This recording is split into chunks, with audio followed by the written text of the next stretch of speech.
ಗುರುಜಿ, ಶ್ರಾವಣ ಮಾಸದ ಪೂಜೆ ಬಹಳ ಶ್ರೇಷ್ಠವಾದ ಪೂಜೆ ಅಂತ ಹೇಳ್ತಾರೆ. ನಮ್ಮ ಇಷ್ಟಾರ್ಥಗಳನ್ನ ಸಿದ್ಧಿಪಡಿಸ್ಕೊಳ್ಳುವಂತ ಒಂದು ಮಾಸ ಇದು. ಈ ಒಂದು 3ನೇ ವಾರಕ್ಕೆ ಕಾಲಿಟ್ಟಿದ್ದೀವಿ, ಶ್ರಾವಣ ಶನಿವಾರ. ಇವತ್ತು ಯಾವ ರೀತಿಯ ಒಂದು ಪೂಜೆಯನ್ನ ಸಲ್ಲಿಸಬೇಕು ಗುರುಜಿ? ನಾನು ಮೊದಲೇ ಹೇಳಿದ ಹಾಗೆ ಶ್ರಾವಣ ಮಾಸದಲ್ಲಿ 5 ವಾರಗಳು ಸಿಕ್ಕಿದ್ರೆ ಹೆಚ್ಚು, 4 ವಾರ ಸಿಕ್ಕಿದ್ರೆ ಹೆಚ್ಚು. 3ನೇ ವಾರದಲ್ಲಿ ಚಿರಂಜೀವಿಗಳು ಪ್ರಕಟವಾಗ್ತಾರೆ. 4ನೇ ವಾರದಲ್ಲಿ ನಾವು ಆಂಜನೇಯನ್ನೇ ದರ್ಶನ ಮಾಡ್ಬೋದು. ಸ್ವತಃ ಆಂಜನೇಯ ಕಪಿಸಿರಷ್ಟೇ ಯಾವುದಾದ್ರು ವಿಚಾರ ರೂಪದಲ್ಲಿ ಬಂದ ಆ ವಿಶೇಷ ರೂಪದಲ್ಲಿ ದರ್ಶನ ಕೊಡ್ತಾನ ಅಂತ ಅನ್ಕೊಂತೀವಿ. ಈ 3ನೇ ವಾರದಲ್ಲಿ ಬಂದಿರತಕ್ಕಂಥದ್ರಲ್ಲಿ ನಾವು ಸ್ಮರಣೆ ಮಾಡ್ಕೊಳ್ಳೋದು ಸಪ್ತ ಋಷಿಗಳ, ವಿಶೇಷವಾಗಿ ಸಪ್ತ ಮಾತೃಕೆಯರನ್ನ, 7 ಬೆಟ್ಟಗಳ ಒಡೆಯ ಆಗಿರ್ತಕ್ಕಂಥ ಪರಮಾತ್ಮ ಯಾರೋ ಶ್ರೀಮನ್ನಾರಾಯಣ. ನೋಡಿ, ಎಲ್ಲ 7ಆಗೇ ಬಂದಿದೆ. 7 is heaven ಅಂತ. ಯಾವತ್ತೂ ಆಂಗ್ಲದಲ್ಲೂ ಏನು ಹೇಳ್ತಾರೆ, 7 is heaven ಅಂದಾಗ 7ನೇ ಭಾಗದಲ್ಲಿ ಯಾವತ್ತೂ 7 ಖಂಡಗಳೇ. ಅದಕ್ಕೆ ಸಪ್ತ ದ್ವೀಪ ವಸುಂಧರ. ವಸುಂಧರ ಅನ್ನೋ ಈ ಭೂಮಿಯಲ್ಲಿ ಸಪ್ತ ದ್ವೀಪಗಳು ಇದೆ. ಆ ದ್ವೀಪಗಳೆಲ್ಲ ಭರತಖಂಡದಲ್ಲೇ ಇದೆ. ಭರತಖಂಡ ಅನ್ನೋದು ಎಷ್ಟು ಚೆನ್ನಾಗಿದೆ ಅಂದರೆ, ನಿಜವಾಗ್ಲೂ ಒಂದೊಂದು ನೈಮಿಷಾರಣ್ಯದಿಂದ ಹಿಡಿದು ಎಲ್ಲ ಭರತಖಂಡ. ನಾವು ಹೇಳಬೇಕಾದ್ರೆ ಪ್ರವರನ್ನು ಹೇಳಬೇಕಾದ್ರೆ ಭರತಖಂಡೆ, ಭರತವರ್ಷೆ ಅಂತೀವಿ. ಭರತಖಂಡದಲ್ಲಿ ನಾವಿದ್ದೀವಿ, ವಾಸವಾಗಿದ್ದೀವಿ, ಭಾಳ ಸಂತೋಷ. ಭರತ ಅಂತಕ್ಕಂಥ ಹೆಸರು ಯಾಕೆ ಬಂತು ಅಂದರೆ, ನಾವುಗಳು ನೋಡ್ಬೋದು, ಶಕುಂತಲನ ಮಗನಾಗಿರ್ತಕ್ಕಂಥ ಭರತ, ಅವನಿಗೆ ಆ ನಾಮಕರಣವನ್ನು ಮಾಡಿದ ಈ ಭಾರತ ದೇಶವನ್ನು ಭರತಖಂಡ ಅಂತಲೇ ಹೆಸರು ಕಟ್ತೀವಿ. ಆ ಕಾಲದಿಂದ ಈ ಕಾಲದವರೆಗೂ ಯಾವತ್ತೂ ಶಾಂತನು ಅಂತ ಅಕ್ಕಂಥವನ್ನ ಆ ಮಹಾರಾಜನ ಬಂದಿದ್ದಾಗ ಆ ಮಹಾರಾಜರ ವಂಶಸ್ಥರಲ್ಲಿ ಎಲ್ಲ ವಂಶಜರನ್ನ ನೋಡ್ತಕ್ಕಂಥದ್ದು ಭಾರತ ದೇಶ. ಈ ಭಾರತ ದೇಶದಲ್ಲಿ ಭೀಷ್ಮಾಚಾರ್ಯರಿಂದ ಹಿಡಿದು, ಪಾಂಡುರಾಜನಿಂದ ಹಿಡಿದು, ಯುಧಿಷ್ಠರನಿಂದ ಹಿಡಿದು, ಧೃತರಾಷ್ಟ್ರನಿಂದ ಹಿಡಿದು ಎಲ್ಲ ದೇವತೆಗಳನ್ನೂ ನಾವೇನಂತೀವಿ, ಭರತಖಂಡದಲ್ಲಿ ನಡೆದಿರ್ತಕ್ಕಂಥ ಮಹಾಘೋರವಾಗಿರ್ತಕ್ಕಂಥದ್ದು ಮಹಾಭಾರತ. ಬರೀ ಭಾರತ ಇದ್ದಿದ್ದನ್ನ ಮಹಾಭಾರತ ಯುದ್ಧವೇ ನಡೆದೋಯ್ತು ಅಂತೀವಿ. ಇದಕ್ಕೆಲ್ಲ ಸಾಕ್ಷಿ ರೂಪ ಯಾರು? ಕೃಷ್ಣ ಪರಮಾತ್ಮ. ಕೃಷ್ಣ ಒಂದೇ ಜಗದ್ಗುರು. ಅದಕ್ಕೆ ಆ ಕೃಷ್ಣ ಪರಮಾತ್ಮ ವಿಶ್ವರೂಪವನ್ನು ತೋರಿಸಿದ್ದೇ ಈ ಒಂದು ಶ್ರಾವಣ ಮಾಸದಲ್ಲಿ. ಅಂದರೆ ಯುದ್ಧ ನಡೀತಾ ಇದ್ದ ಸಮಯ ಕೂಡ ಶ್ರಾವಣ ಮಾಸವೇ. ಅದನ್ನು ಎಷ್ಟೋ ಜನಕ್ಕೆ ಗೊತ್ತೇ ಇಲ್ಲ. ಅದಕ್ಕೆ ಈ 3ನೇ ವಾರದಲ್ಲಿ ಶ್ರಾವಣ ಮಾಸದಲ್ಲಿ ಏನಂತೀವಿ, ಕೃಷ್ಣ ಅವನ ಅರ್ಜುನ ಹೇಳ್ತಾನಂತೆ, ಅಯ್ಯೋ ನನ್ನ ಕೈಲಾಗಲ್ಲಪ್ಪ, ಏನು ಮಹಾಯೋಧಗಳಿದ್ದಾರೆ, ಅಷ್ಟೆಷ್ಟು ದೊಡ್ಡ ದೊಡ್ಡ ಜನ, ಅವ್ರ ಮುಂದೆ ನಾನು ಹೋಗಿ ಯುದ್ಧ ಮಾಡಿದೆ, ಯಾಕಂದ್ರೆ ನಂಗೊಂಥರ ಭಯ ಆಗ್ತಾ ಇದೆ. ಅಲ್ಲಿ ನೋಡಿದ್ರೆ ನನ್ನ ಗುರುಗಳು, ಇಲ್ಲಿ ನೋಡಿದ್ರೆ ನನ್ನ ಸೋದರ ಮಾವ, ಆ ಕಡೆ ನೋಡಿದ್ರೆ ದೊಡ್ಡ ತಾತ, ನನ್ನ ಕೈಲಾಗಲ್ಲಪ್ಪ ಅಂತ ನಡುಗೆ ಹೋಗ್ತಾನೆ. ಯಾಕೆಂದರೆ ಮಹಾಯೋಧಿಗಳು. ಆ ಯೋಧದಲ್ಲಿ ನಾನು ಯೋಧ ಕಣಯ ಅನ್ನೋದು ಅರ್ಥ ಮಾಡ್ಕೊಳ್ಳಿದಿರೋದು. ಅಯ್ಯೋ ಮಂಕು ಸಾಮ್ರಾಣಿ, ನಾನು ಜೊತೆಗಿದ್ದಾಗ ನೀನು ಯಾಕೋ ಭಯ ಪಡ್ತೀಯ, ಜಗತ್ತೆಲ್ಲ ನಾನೇ ಅಂತಾನೆ. ಆದರೂ ಅವ್ನು ನಂಬಿಕೆ ಇಲ್ಲ, ಕಾನ್ಫಿಡೆನ್ಸ್ ಇಲ್ಲ. ವಿಶ್ವರೂಪ ತೋರಿಸೋವರೆಗೂ, ಇವನ್ನೆಲ್ಲ ಪೂರ್ತಿ ಹೇಳೋವರೆಗೂ ಆಗ ಭಗವದ್ಗೀತೆನ ಉಪದೇಶ ಮಾಡ್ತಾನೆ. ಆ ಗೀತಾ ಸಾರವನ್ನು ಶ್ರಾವಣ ಮಾಸದಲ್ಲಿ ಹೇಳ್ಕೊಟ್ಟಿದ್ದಾನೆ. ಅದಕ್ಕೋಸ್ಕರ ನಾವು ಆ ಭಗವದ್ಗೀತಾ ಅಂತಕ್ಕಂಥದ್ದೇನಿದೆ, ಗೀತಾ ಸಾರ ಅನ್ನೋದು ಏನಿದೆ, ಶ್ರಾವಣ ಮಾಸದಲ್ಲಿ ಭಗವದ್ಗೀತೆಯನ್ನು ಯಾರು ಪಠಿಸ್ತಾರೆ ಬಹಳ ವಿಶೇಷತೆ. ಅದಕ್ಕೆ ಭಾಗವತ್ ಪುರಾಣ ಅಂದರೆ ಕೃಷ್ಣ ಲೀಲೆಗಳನ್ನು ಯಾರಾದರೂ ಸಾಯಂಕಾಲ ಪಠಿಸ್ಬೇಕು. ಭಾಗವತ ಗೀತೆಯನ್ನು, ಆ ಗೀತ ಸಾರವನ್ನು ಮಾತ್ರ ಅರ್ಜುನನಿಗೆ ಏನು ಹೇಳ್ಕೊಟ್ರು ಅದರ ಅರ್ಥವನ್ನು ಬೆಳಗ್ಗೆ ಹೊತ್ತು ಓದ್ಕೋಬೇಕು. ಎರಡೂ ಓದ್ಕೊಂಡಾಗ ಸಾಯಂಕಾಲ ಕೃಷ್ಣಲೀಲೆ, ಬೆಳಗ್ಗೆ ಹೊತ್ತು ಸಾರಾಂಶದ ಆ ಗೀತ ಸಾರ. ಅದಕ್ಕೋಸ್ಕರ ಇದನ್ನೆರಡೂ ಓದಿದಾಗ ಶ್ರಾವಣ ಮಾಸದಲ್ಲಿ ಬಹಳ ಮುಖ್ಯ. 3ನೇ ವಾರದಲ್ಲಿ ಚಿರಂಜೀವಿಗಳು ಅಂತ ಹೇಳಿದ್ವಿ. ಆ ಚಿರಂಜೀವಿಗಳಲ್ಲಿ ಹೀಗೆ ನೋಡ್ಕೊತಾ ಬಂದರೆ ನಾವು ನೋಡಬೇಕಾದ್ರೆ ಅಶ್ವತ್ಥಾಮ, ಬಲಿ, ವ್ಯಾಸರು ಅಲ್ಲೇ ಇದ್ದಾರೆ.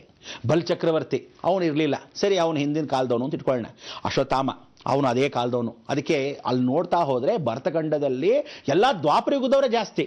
ಅಶ್ವತ್ಥಾಮ, ಬಲಿ, ವ್ಯಾಸ ಆದಮೇಲೆ ಕೃಪಾಚಾರ್ಯರು ಒಳ್ಳೆ ಯೋಧ. ಅವ್ರೇನು ಹೇಳೋದು ಗೊತ್ತಾ, ಅವ್ರು ಎಷ್ಟು ಅಂದರೆ ಶಾರ್ಪ್ ಶೂಟರ್ ಅಂತ ಹೇಳಲ್ವೇ, ಕಣ್ಣೋನು ಸರಿ ಎಲ್ಲಿದೆ ಕಡೆ ನೋಡ್ಬೇಕಾ, ಠಕ್ ಅಂತ ಶೂಟ್ ಮಾಡೋರು. ಅಂದರೆ ಆ ಕಾಲದಲ್ಲಿ ಆ ಶಾರ್ಪ್ ಶೂಟರ್ ಅನ್ನೋದು ಈ ಕಾಲದಲ್ಲಿ ಸುಮ್ಮನೆ ಹೆಸರು. ಬಿಲ್ಲು ಬಾಣ ತೊಗೊಂಡ್ರೆ ಆರ್ಚರಿ ಮಾಡ್ತಾ ಇದ್ದೀರಾ ಅಂಥೇಳಿ ಒಲಿಂಪಿಕ್ಸ್ ಗೋಮ್ಗೆ ಹೋಗಿ ಇವರೆಲ್ಲ ಒಂದು ಬಾಣ ಹಾಕ್ಕೊಂಡು ಬರ್ತಾರೆ. ಯಾವುದನ್ನ ಗೋಲ್ಡ್ ಮೆಡಲ್ ಹಾಕ್ಕೊಂಡು ಬಾಣ ಬಿಟ್ಟಿದ್ದೀನಿ ನಾನು ಅಂತ. ಆ ಕಾಲದಲ್ಲಿ ಅದೇನಿಲ್ಲ.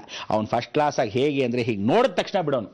ನೋಡಿ, ಶ್ರವಣ ಅಂತಕ್ಕಂಥ ಶ್ರವಣದಲ್ಲೇ ಬಿಡ್ತಕ್ಕಂಥವ್ನು ಯಾರೋ ದಶರಥ ಮಹಾರಾಜ. ಅದಕ್ಕೋಸ್ಕರ ಶ್ರವಣ ಕುಮಾರನ್ನ ಸಂಹಾರ ಮಾಡಿರ್ತಕ್ಕಂಥ ವಿಚಾರ, ಅವ್ರ ತಂದೆ ತಾಯಿಗಳನ್ನ ಸಂಹಾರ ಮಾಡಿರ್ತಕ್ಕಂಥ ವಿಚಾರ ಆ ಕಾಲದಲ್ಲಿ ಶ್ರವಣ ಕುಮಾರ ಸತ್ತೇ ಹೋದ. ಅದಕ್ಕೆ ಆ ಶ್ರವಣ ಅನ್ನೋದು ಕಿವಿ ಇವತ್ತಿಗೂ ನಾವೇನು ಹೇಳ್ತೀವಿ, ಶ್ರವಣ ಎಷ್ಟು ಚೆನ್ನಾಗಿದೆ. ಜಗತ್ತಲ್ಲಿ ನೋಡಿ ಪ್ರತಿಯೊಂದೂ ಭಾರತ ದೇಶದಲ್ಲಿ, ಭಾರತ ಮಾತೆಯಲ್ಲಿ ನಾವುಗಳು ಭಾರತ ದೇಶದ ಮಾತುಗಳನ್ನು ಮಾತಾಡ್ತಾ ಇದ್ರೆ, ಹೆಸರುಗಳನ್ನ ಇಡ್ತಾ ಇದ್ರೆ ಎಷ್ಟು ಚೆನ್ನಾಗಿರುತ್ತೆ. ಆ ರೀತಿ ಕೃಪಾಚಾರ್ಯರು. ಅದಾದ ಮೇಲೆ ಅಶ್ವತ್ಥಾಮ, ಬಲಿ, ವ್ಯಾಸ, ಕೃಪ, ಹನುಮಾನ್, ವಿಭೀಷಣ, ಪರಶುರಾಮ, ಸಪ್ತೈತೆ, ಚಿರಂಜೀವಿ. ವಿಭೀಷಣ ಇವರೆಲ್ಲ ಏನು ಬಂದರು, ತ್ರೇತಾಯುಗದ ರಾಮನ ಕಾಲದಾಗ ಬಂದ್ಬಿಟ್ರು. ಅದಕ್ಕೋಸ್ಕರ ವಿಭೀಷಣನ ಕೂಡ ಚಿರಂಜೀವಿಗಳಾದಾಗ ತ್ರೇತಾಯುಗದಿಂದ ರಾಮಾಯಣ ಕಾಲಕ್ಕೂ, ಅಂದರೆ ಅಲ್ಲಿಂದ ಹಿಡಿದು ಇವತ್ತಿನ ದ್ವಾಪರ ಯುಗದ ಕಾಲಕ್ಕೂ ಅವರೆಲ್ಲ ಇದ್ದಾರೆ. ಇವರು ಈ ಕಾಲದಿಂದ ಆ ಕಾಲದಲ್ಲಿ ಇದಾರ ಅನ್ನಕ್ಕೆ ಸಾಕ್ಷಿ ರೂಪ ಏನಿದೆ. ಅದಕ್ಕೆ ಶ್ರಾವಣ ಮಾಸದಲ್ಲಿ ಯಾರು ಭಗವದ್ಗೀತೆಯನ್ನು ಓದ್ತಿರೋ ದೇವರ ದರ್ಶನಗಳು ಈ 7 ಜನ ಚಿರಂಜೀವಿಗಳ ದರ್ಶನವಾಗತ್ತಂತೆ. ಒಂದೊಂದು ರೂಪದಲ್ಲಿ ಒಂದೊಂದು ಕ್ಷಣದಲ್ಲಿ ಒಂದೊಂದು ಆಗತ್ತೆ. ಸಮುದ್ರದ ತರ ಹೋದರೆ ವಿಭೀಷಣ ಕಾಯ್ತಾ ಇರ್ತಾನಂತೆ. ಯಾವತ್ತು ಸಮುದ್ರ ತೀರದಲ್ಲಿ ಸ್ನಾನ ಮಾಡಬೇಕಂತೆ. ನಾನು ನಿಮ್ಮ ಮೊದಲಿಂದ ಹೇಳ್ತಿದ್ದೆ ಏನಂತ, ಶನಿವಾರ ಬುಧವಾರ ಸ್ನಾನಗಳನ್ನು ಮಾಡಿ ಅಂತ. ಅದರಲ್ಲೂ ಶ್ರಾವಣ ಮಾಸದಲ್ಲಿ ಮಾಡಿದ್ರೆ ಇನ್ನೂ ವಿಶೇಷ. ಏನಂತ, ಬಾವಿ, ಒಂದು ಕೆರೆ, ಒಂದು ನದಿ, ಒಂದು ಸಮುದ್ರ, ಹೀಗೆ ಒಂದೊಂದು ರೀತಿಯಾದ ಸ್ನಾನವನ್ನು ಈ ಶ್ರಾವಣ ಮಾಸದಲ್ಲಿ ನೀವು ಮಾಡಿದಾಗ ಬಹಳ ವಿಶೇಷ. ಅದರಲ್ಲೂ ಬುಧವಾರ ಒಂದು ಸ್ನಾನ, ಶನಿವಾರ ಒಂದು ಸ್ನಾನ. ಶನಿವಾರ ಅಕಸ್ಮಾತ್ ನದಿ ಸ್ನಾನ ಮಾಡಿದ್ರೆ ದಿವಸ ಸ್ನಾನ ಮಾಡ್ತಕ್ಕಂಥದ್ದು ಸಮುದ್ರದಲ್ಲಿ. ಹೀಗೆ ಒಂದೊಂದಾಗಿ ಸ್ನಾನ ಮಾಡಿಕೊಂಡ್ರೆ ಶ್ರಾವಣ ಮಾಸದಲ್ಲಿ ಶ್ರೇಷ್ಠತೆ. ಮಹಾವಿಷ್ಣು ಸ್ವರೂಪದಲ್ಲಿರ್ತಕ್ಕಂಥ ಇದು ಈ ಒಂದು ಕೃಷ್ಣ ಪರಮಾತ್ಮನ ದರ್ಶನ. ನಾವು ಶ್ರಾವಣ ಮಾಸದಲ್ಲಿ ಭಗವದ್ಗೀತೆಯನ್ನು ಸಾರವನ್ನು ಓದಬೇಕು. ಬೆಳಗ್ಗೆ ಹೊತ್ತು, ಸಾಯಂಕಾಲದಲ್ಲಿ ಕೃಷ್ಣಲೀಲೆಯನ್ನು ಓದಬೇಕು. ಈ ಎರಡನ್ನ ನಾವು ಸ್ಮರಣೆ ಮಾಡ್ಕೊಳ್ಳತಕ್ಕಂಥ ಈ ಶ್ರಾವಣ ಮಾಸದಲ್ಲಿ ನಾವು ಆ ಚೊಂಬನ್ನು ತಗೊಂಡು ಹೋಗ್ತೀವಿ. ಅಂದ್ರೇನು, ಆ ಪಾತ್ರೆಯನ್ನು ಇಟ್ಕೊಂಡು ಹೋಗ್ತೀವಿ. ಭಿಕ್ಷಾಂದೇಹಿ ಚ ಪಾರ್ವತಿ ಅನ್ನೋ ಥರ ಆ ಭಿಕ್ಷೆ ಪಾತ್ರೆಯನ್ನು 5 ವಾರಗಳಲ್ಲಿ ಹಿಡ್ಕೊಂಡು ಹೋದಾಗ ಇವತ್ತು ಚಿರಂಜೀವಿಗಳು 7 ಜನ ಪ್ರಕಟವಾಗುವ ಸಮಯ. ಇಂಥ ಒಂದು ಸಮಯದಲ್ಲಿ ನಾಮವನ್ನು ಹಾಕೊಂಡು ಹೋಗ್ತೀವಿ. ಎಲ್ಲ ವಿಷ್ಣುಮಯನೇ. ಶ್ರಾವಣ ನಕ್ಷತ್ರ ಅನ್ನೋದೇ ಸಾಕ್ಷಾತ್ ಮಹಾವಿಷ್ಣುದಾಗಿರೋದ್ರಿಂದ ಆ ವಾರವೆಲ್ಲ ಶನಿವಾರದಲ್ಲಿ ಶನೈಶ್ಚರನು ಓಹೋ ಬಹಳ ಸಂತೋಷ. ಕರ್ಮವನ್ನು ಯಾರು ಕಳ್ಕೋಬೇಕು ಅಂತಿದ್ದೀರಾ, ನಡೀರಿ ಭಿಕ್ಷೆ ಪಾತ್ರ ತಗೊಳ್ಳಿ, ನೀವು ಬೇಗ ಬೇಗ ಕಳ್ಕೋಬೋದು ಶ್ರಾವಣ ಮಾಸದಲ್ಲಿ ಅಂತಾನಂತ ಶನೈಶ್ಚರ.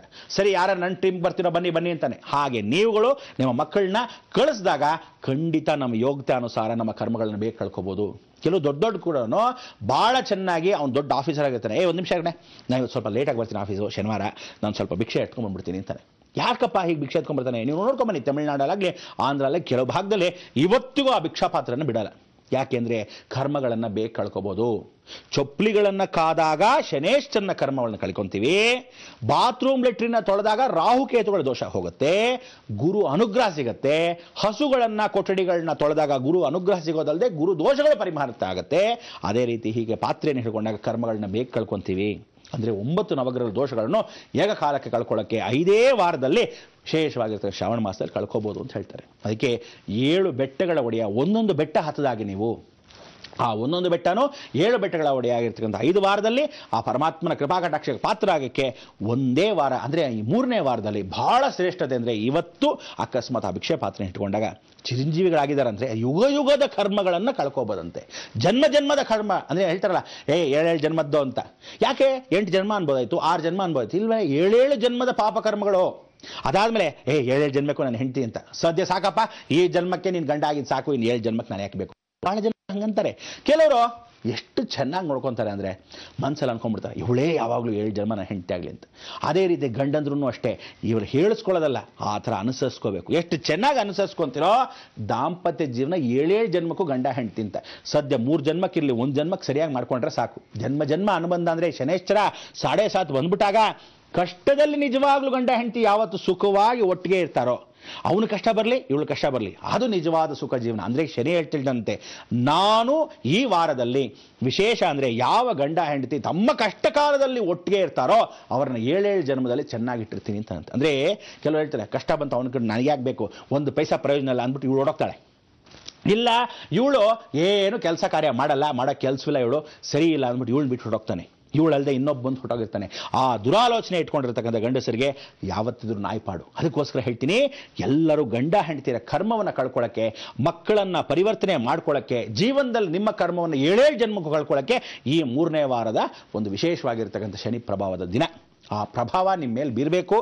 7 ಜನ ಸಪ್ತ ಋಷಿಗಳ ಇದ್ದ ಹಾಗೆ ಆ 7 ಜನ ಚಿರಂಜೀವಿಗಳ ಆಶೀರ್ವಾದ ನಿಮಗೆ ಬೇಕು ಅಂದರೆ 3 ನಾಮಗಳನ್ನು ಹಾಕ್ಕೊಂಡು ಲಕ್ಷಣವಾಗಿ ಆನಂದವಾಗಿ ಆ ಚೊಂಬು ತೊಗೊಂಡು ಹೋದರೆ ಪುಟಾಣಿ ಹೆಜ್ಜೆ ಪುಟ್ಟ ಮಕ್ಕಳಿಗೆ ಹೇಳ್ಕೊಡ್ಬೇಕು. ದೊಡ್ಡವರಿಗೆ ವಿಶೇಷವಾಗಿರ್ತಕ್ಕಂಥ ಭಿಕ್ಷಾ ಪಾತ್ರೆ. ಯಾಕೆಂದರೆ ಪರಮೇಶ್ವರನೇ ಪಿಚ್ಚಾಂಡಿ ಅಂತ ಹೆಸರಿಟ್ಕೊಂಡ.